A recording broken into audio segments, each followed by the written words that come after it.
Merci de suivre RTI2 dans l'actualité de ce jeudi 27 avril 2023.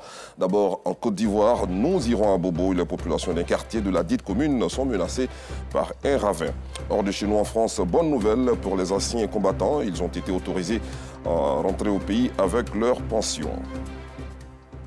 Voici pour les titres. Bonjour à tous. Première destination de cette édition, à Bobo, PK18, non loin du carrefour Saphir, dans la commune la plus peuplée de Côte d'Ivoire. Un gros ravin, sous l'effet de l'érosion, menace la quiétude des populations. Au même moment, les habitants du quartier Ndotri-Sotrapim, toujours à Bobo, peinent à se frayer un passage après la construction d'un large caniveau qui rallie les deux quartiers. Face à leurs difficultés, les populations ont le regard tourné vers les autorités compétentes. Un constat de Maïssa Kogueï. PK18, non loin du carrefour Saphir, dans la commune d'Abobo. La présence de ce gros ravin sous l'effet de l'érosion menace la quiétude des populations. Joël Yao, technicien en bâtiment, à peine sorti de la maison, vérifie l'état de la petite passerelle, observe attentivement la menace progressive de l'érosion qui s'impose à lui, malgré ses efforts, avant de traverser le pont de Fortune bâti sur 4 planches. Il craint un éventuel effondrement. Ici, nous vivons avec une frayeur, avec une grande peur au ventre, de peur que l'érosion fasse écrouler les bâtiments. Il est difficile pour nous d'accéder à nos différentes maisons. Tant bien que mal, on essaie de faire avec les mecs moyens. Mais chaque fois qu'il pleut, vu qu'il n'y a pas de canalisation adéquate, l'érosion gagne du terrain. Nous avons essayé de faire des murs de soutènement avec un pont de Fortune, mais c'est difficile d'accès. Voilà, et le danger est vraiment permanent. À une dizaine de mètres de Yao, des mineurs assis à l'entrée d'une école primaire en état de dégradation avancée. Ahmed Fani, l'un des enseignants, est conscient du danger qui guette l'établissement. En plus de ces difficultés, la présence d'ordures ménagères pollue l'air. Cet endroit est devenu un véritable nid de moustiques susceptible de provoquer le paludisme, une situation qu'il déplore. Nous vivons même l'enfer sur terre ici. C'est une rue qui est devenue comme ça, comme un caniveau. Aujourd'hui, les ordures ménagères envahissent pratiquement, qu'on appelle ça, toute la rue. Quand vous regardez ce trou-là, derrière, vous voyez que vraiment, il est très difficile de protéger les enfants. Un peu plus loin, à défaut de se trouver un autre domicile, Abiba Traoré, mère de famille, est obligée d'abandonner son commerce pour veiller sur le mouvement des enfants imprudents autour du gros ravin. On ne peut pas aller voir, on est obligé pour rester, pour sauver nos enfants ici toute la journée. Les enfants quitter là. Même il y a des enfants de 2 ans, 3 ans qui viennent passer sur ce pont. Les mamans sont à la maison. Autre quartier, autre difficulté. Ici, en Ndotri-Sotrapim, des populations peinent à se frayer un passage après la construction d'un large caniveau. Estelle Nguessan, vendeuse de jus de fruits et de galettes, est obligée d'escalader chaque jour ce caniveau pour écouler sa marchandise. Elle nous livre son calvaire. C'est difficile, on a peur, sincèrement, c'est difficile. Parce que si tu as bagage sur ta tête, tu ne pourras pas traverser le caniveau. Tu fais comme s'il n'y a pas quelqu'un pour t'aider. Hier là même, je me suis blessée même en traversant. Comme Estelle, Hamza Konaté et son ami de classe sont eux aussi soumis à l'épreuve de la traversée du caniveau pour se rendre à l'école. Ça nous fatigue. Pour partir à l'école là même, c'est très dangereux. Le point, d'ici quand la pluie vient même, on ne peut pas passer. Tu dois t'arrêter jusqu'à l'eau là ça partit, avant que tu aies rentré dans le caniveau là. Une épreuve difficile à supporter pour Issa Doumbia, riverain. On a peur souvent ce que les enfants escaladent ici parce que c'est un danger permanent. Nos femmes étaient obligées de sortir puisqu'elles n'ont pas de passage. Elles étaient obligées de sortir, elles se sont manifestées un peu. C'est là que les Chinois sont venus faire ça là. Pour pouvoir rejoindre la ville aujourd'hui, il faut faire plusieurs kilomètres. Nous qui sommes derrière là-bas, on a des enfants qui fréquentent ici. Ceux qui sont ici, ils ont des enfants qui fréquentent de l'autre côté. Ils vont avoir accès à leur école comment avec ça là. Notre cri de cœur, que l'État vraiment fasse tout, mettre des ponts piétons pour les enfants. Pour les grandes personnes, les enfants qui habitent ici vont à l'école de l'autre côté. Ils ont besoin de traverser. En attendant de trouver une solution à leurs difficultés, les populations ont le regard tourné vers les autorités compétentes pour une issue favorable. Maïssa Kogueï, que nous retrouvons cette fois pour parler de sensibilisation à la resocialisation des enfants de la rue.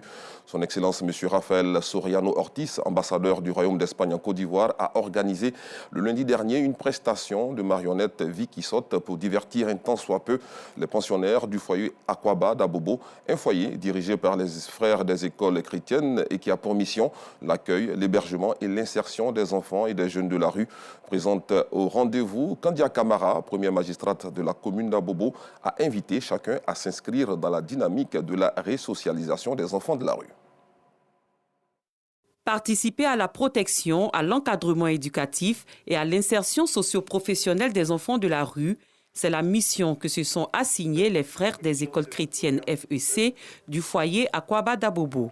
Pour encourager cette initiative, Raphaël Soriano Ortiz, ambassadeur du Royaume d'Espagne en Côte d'Ivoire, a organisé une prestation de marionnettes dénommée Vikixo pour divertir un tant soit peu les pensionnaires du foyer Akwaba. Tu ne sais même pas tenir une maison. Papa, moi je suis fatigué maintenant, toujours travailler, je suis fatigué, papa. Bonjour, charmante créature.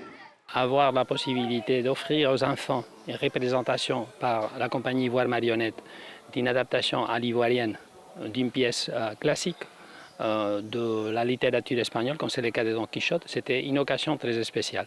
Alors c'est de cette manière qu'on essaye toujours d'accompagner le travail de frères de la Salle dans les quartiers d'Abobo. Cette initiative va dans le cadre de la journée du livre en Espagne. Et l'ambassadeur d'Espagne a bien voulu offrir ce spectacle-là à ses enfants démunis. Et il a joint Madame la ministre à cette activité. Et nous sommes vraiment honorés de la présence de ces deux illustres personnes de notre pays. Les enfants qui sont ici sont des enfants en difficulté. Les associer à un tel spectacle, c'est leur procurer un sourire. C'est, je dirais, même une source d'épanouissement et ça entre même dans leur processus d'éducation parce qu'ils ont besoin de ces moments-là d'échange pour accélérer encore leur processus de resocialisation. Présente à ce rendez-vous, Kandia Kamara, maire de la commune d'Abobo, a apporté un soutien financier aux responsables du foyer Akwaba avant d'inviter les uns et les autres à s'inscrire dans la dynamique de resocialisation des enfants et des jeunes en difficulté. Merci, Excellence. Merci à votre grand pays, le Royaume d'Espagne, qui permet à ces enfants de s'épanouir, de retrouver une certaine dignité, de retrouver leur place dans la société ivoirienne, d'être des hommes et des femmes épanouis et pourquoi pas d'être des acteurs de développement à toutes les bonnes volontés d'Abobo, d'Abidjan, de la Côte d'Ivoire ou même de l'extérieur, aider ce foyer afin que ce foyer continue cette belle œuvre, cette belle mission de faire de ces enfants-là des hommes et des femmes de demain épanouis, heureux, utiles à leur pays. Après une visite guidée des locaux et la signature du livre d'or, la rencontre s'est achevée par une prestation de marionnettes. À l'intérieur du pays à présent, dans le cadre des actions d'intérêt public propres au Rotary Club, le Rotaract Club Abidjan Atlantis apporte son appui à l'autonomisation de la femme à Saint-Fra. Ce club service de jeunes vient de remettre, en collaboration avec la plateforme de la jeunesse locale, un important lot de matériel agricole à une société coopérative d'une valeur de 2 millions de francs CFA, ce dont vise à améliorer et à assurer l'évacuation de la production des membres de ce groupement agricole féminin de Saint-Fra dans la région de la Maraoué. Léon Brou. Des produits phytosanitaires, des équipements agricoles et un tricycle d'une valeur globale de 2 millions de francs CFA, dont du Rotaract Club Abidjan Atlantis à la société coopérative Kouadou de Saint-Fra. Ce groupement agricole féminin qui met sur les marchés au moins 200 tonnes de vivriers chaque année depuis sa constitution légale en 2014. On n'avait pas ça. Aujourd'hui, là, on a ça là. Donc ça va nous aider, ça va faire encore, on va être plus fort que ça. Accroître leurs revenus pour l'épanouissement des femmes, donc de la famille. But de ce don du Rotaract Club Abidjan Atlantis sous l'instigation du leader de la jeunesse de Saint-Fra. Concrètement, il s'agit d'aider à améliorer la production de la coopérative et en assurer l'évacuation des champs vers les marchés. Ainsi, les jeunes donateurs pour qui le président Alassane Ouattara a décrété 2023 année de la jeunesse traduisent en acte l'adage selon lequel nul ne peut être heureux tout seul.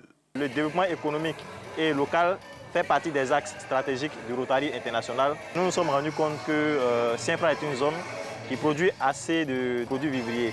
entre plusieurs coopératives. Notre choix s'est porté sur la coopérative Kouadou.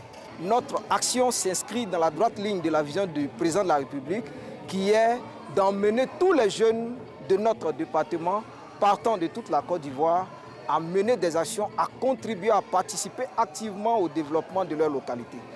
Cet appui des jeunes aux femmes de Saint-Fra grâce au partenariat avec d'autres clubs à service. Ils participent à des actions d'intérêt public des Rotary Club.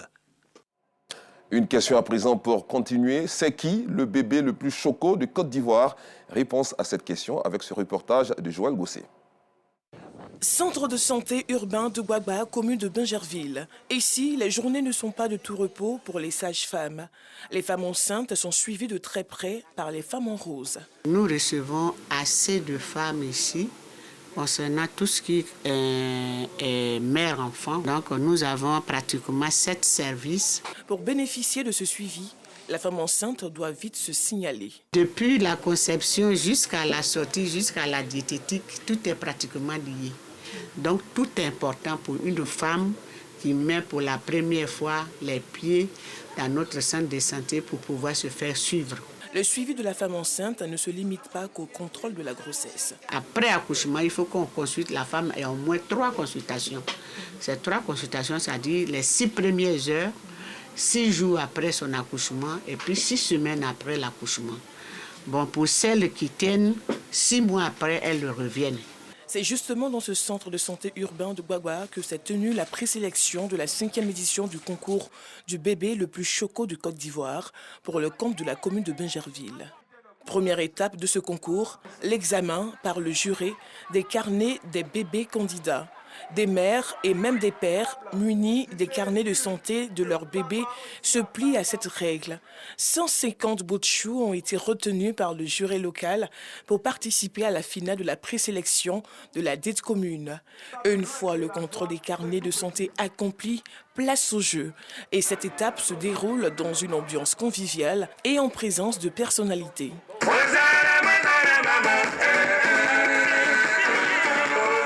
Faire la promotion des enfants en bonne santé, donner des conseils d'usage aux parents, respecter le suivi médical des enfants et de leur mère, inciter les parents à déclarer leurs enfants à la naissance et valoriser les talents des enfants sont des objectifs de cette compétition. Nous luttons pour qu'aucune femme en Côte d'Ivoire ne meure en donnant la vie. Et nous demandons aux mamans de fréquenter les centres de santé, de faire les consultations pré- et postnatales. Cela permet à la mère de donner naissance à un bébé en bonne santé. Et qu'elle-même, elle aussi, qu'elle accouche, elle aussi se retrouve en bonne santé. La compétition de cette année avait pour thème « Pour ma santé et pour mieux prendre soin de ma famille, j'assainis mon environnement ».